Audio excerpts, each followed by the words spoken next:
All right, there has been a development where the SIT that was constituted by the Nagaland government to probe into the killings of the 14 civilians in the Mon district that happened in December last year. They will be submitting their final report to the court after receiving all the forensic results. And this is coming at a month where the state government had constituted the SIT and had transferred the case to the State Crime Police Station in Kohima to complete with their investigation in 1 month.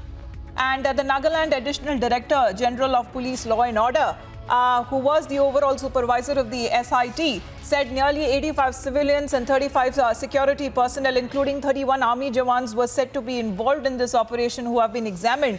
And the team has also visited the spot multiple times. Straight away going across to Sumi now. Sumi, we are told that the SIT findings will be submitted soon as far as the Nagaland civilian killings investigation is concerned.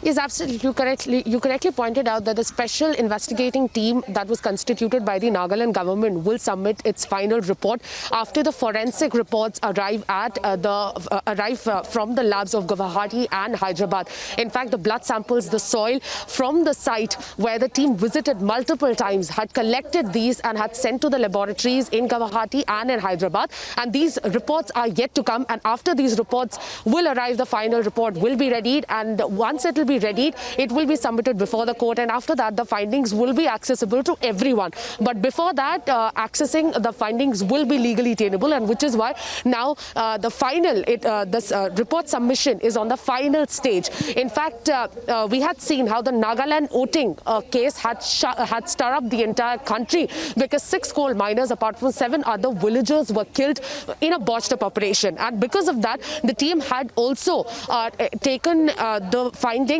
from 85 civilians, 37 security personnel and 31 jawans who were involved in the botched up operation that shook the entire country and took in the Mon district, and which also shares its border with Thiru, again that shares its border with Assam. And after that there was a multiple hue and cry, and in fact there was also an intervention by the Union Home Ministry as well, where Union Home Minister Amit Shah had also taken up meeting, and in fact he had asked all of the officials to properly get involved in it. And also there was a demand renewal of the removal of the AFSPA, in which there was a proper intervention by the MHA, and we had seen they had submitted their report, and the AFSPA will be there for another 6 months. That was the submission of the report. On that. For the moment, thanks very much, Sumi, for joining in at this point. We'll just come back to you for now. We are just moving on to another breaking news.